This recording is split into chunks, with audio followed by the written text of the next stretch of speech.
The following year, I became class president in the second grade. I learned a lot of social skills while working as a class president, and I felt that a sense of community was important in the group life. There was an environmental beautification once a month at school, and all the students had to clean the classroom and decorate the boards and walls inside. While beautifying the classroom, I bought a portrait of President Park Chung hee and hung it on the back wall of the classroom. However, my teacher told me that the portrait of the president didn't look good in the classroom. Since then, I respected the president who was doing his best for the hungry people, and I wanted to be a politician like him who strives for their country and the people. Later, there was resentment among the people with his long term rule, but I thought he was a great leader. I studied steadily. One day, I threw my bag and kicked it on the way home because I missed the first prize on my school exam. Seeing my behavior, my friend didn't understand my mind. My family was poor and I was poor at sports. All I could do was to try my best to become an honor student. My first grade score card seemed to protect my self-esteem. When I was in middle school, my house was still a single room and there was no desk. I begged my mother to buy me a small bookcase. When I came home, I usually opened the music textbook and sang my favorite songs. I would read my English book aloud. Then I did my homework assignment. However, I only studied my English and music at home. I didn't have the right time to study at home. Especially late at night, my father was drunk and would make a big noise in the neighborhood before he even got home. When I heard the voice, my heart started throbbing and I was anxious. I thought to myself, how am I going to get through the night? My father, who usually didn't talk, was loud when he got drunk. When he was drunk, he shouted, "I'm the king!" That was not the end. He bullied my mother when he came home. He kept talking to himself all night, as if someone was listening to him. He sang old songs in a loud voice on a night when everyone was asleep. I can't go home even if I miss my hometown. His stories were always bitter towards his hometown and stepmother when he was young. He said the following words that were hard to understand. Talk is bigger than a cow's eye. If a month is short, the next month will be long. He wanted to say that it was better to deal with the matter than the big eye of a cow.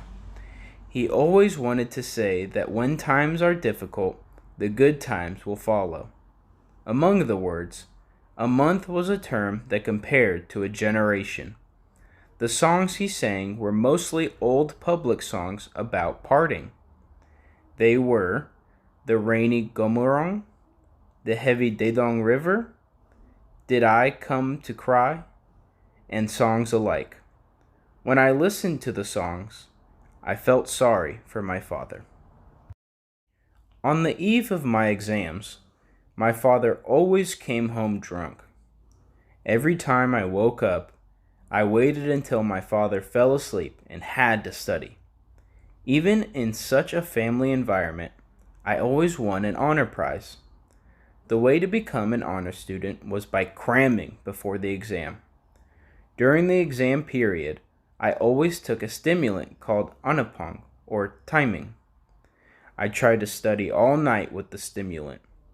When I had a midterm or final exam, I stayed up all night preparing for the exam. When I stayed up all night long, my mother looked displeased and told me to stop and to go to sleep again and again. My mother was popular at school because I studied well. When my mother came to the parents' meeting, other parents asked how to get their son to study. My mother replied that her son was studying by himself. When my teacher recognized my mother, her face shined bright when she came back from school. As part of the school curriculum, I had homework to write a diary. The diary notes were distributed by the school and the teacher regularly censored them. From then on, I wrote a diary, and later I wrote it by myself. It is incomprehensible now that the teacher censored the student's diary.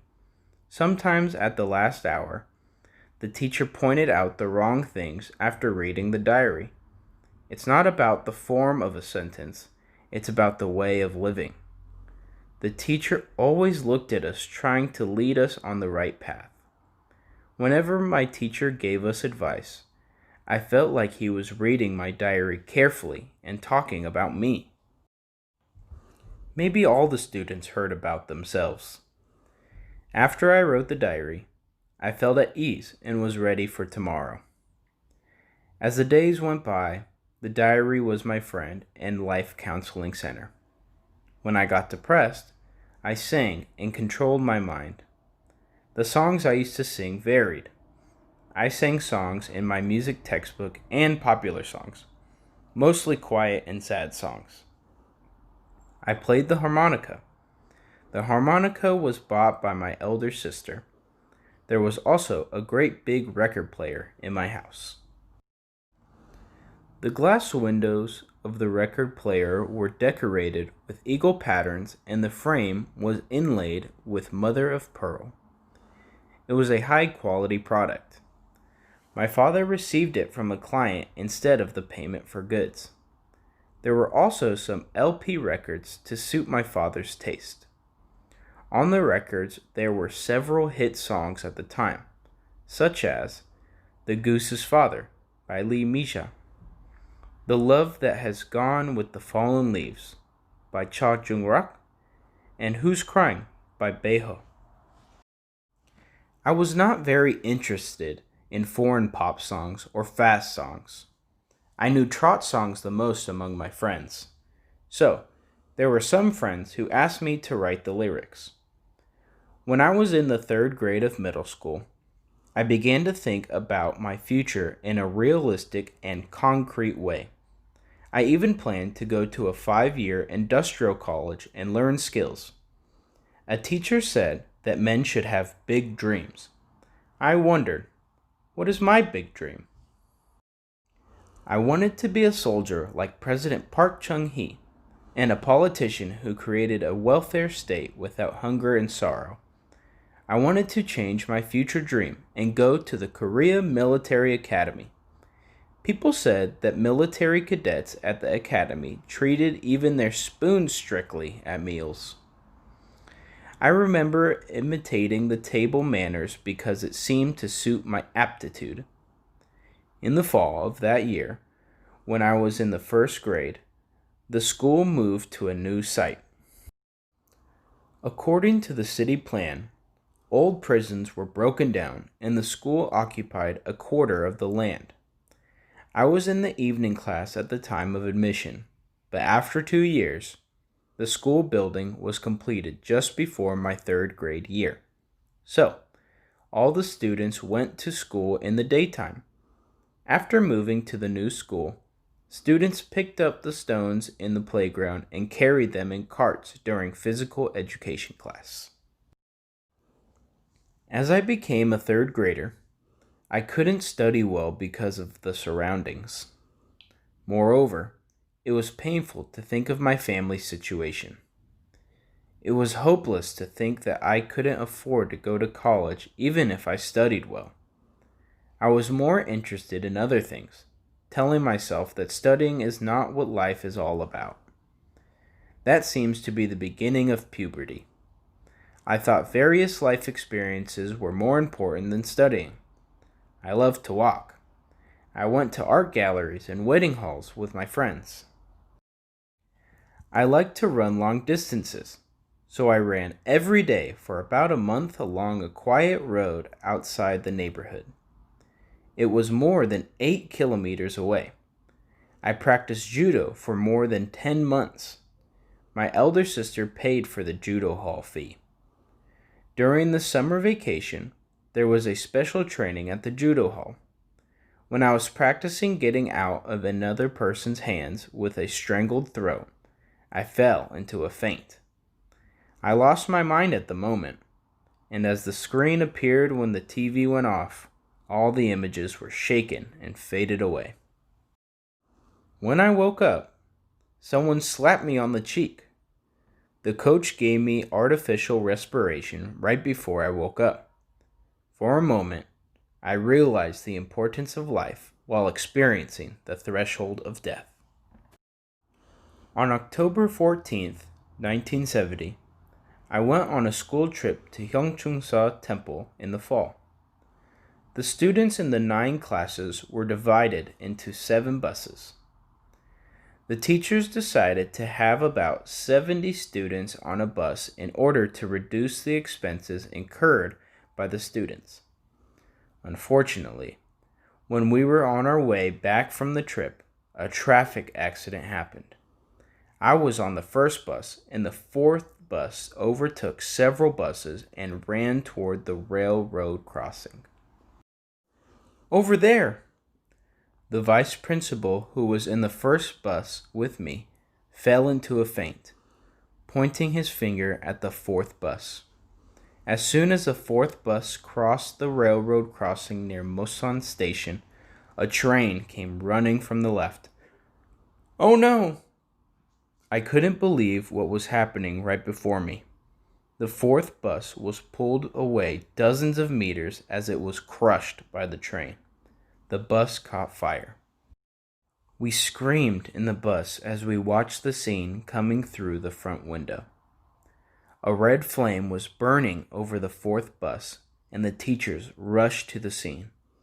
After a while, a teacher came running to the bus where we were. "All the class presidents and vice presidents, get off quickly and help your injured friends." The teacher had us asking passing cars to take our friends to the hospital. Many friends got off the buses and ran to the scene. When I went to the scene, a friend had a bursted stomach. He was bleeding, clutching his intestines. I tried to stop a passing car, but neither a taxi nor a car went by without stopping. Most of the people around the scene only looked at the accident scene. It was rare for a car to stop and pick up the bleeding casualties. I resented them passing by, just looking at the dying in the scene. 46 schoolmates died, and 30 were taken to the hospital with severe burns. After recovering the injured at the scene of the accident, 6 school travel buses headed for Seoul late at night. There was only silence in the bus. Reporters from newspapers and other media organizations followed our bus group. A jeep blocked the bus and asked for our cooperation. The attention of the reporters seemed to be solely on the news story. The teachers couldn't say anything. As soon as the bus entered the main entrance to the school playground, all the students' parents surrounded the bus and called their sons by name. Everyone heard about the accident through the radio, but there was no telling who was hurt or who was killed. In those days, almost every home did not have a TV or a phone. The mothers who found their son dead fell on the ground and cried. Parents and brothers of schoolmates who were not in the accident directly hugged each other late at night and cried. The playground was filled with cries. My mother calmed down after seeing me. After the accident, the school was closed for a month. The funeral ceremony was held in the playground, and it was filled with tears. All of the teachers, including the principal and the vice principal, were dismissed or criminally punished. The students held a demonstration to ask for leniency, but it didn't work. Families of the students who died in the accident paid part of the compensation to build a gym in the school playground. This incident made me feel how vain human life is. This incident was an opportunity for most of the thoughtful students, as well as me, to think deeply about life. The missing stars are always alive in the graduation album, and the alumni gather regularly asking for each other's regards. Some alumni visit the burial place on the day of the accident and cut the weeds from the graves every year.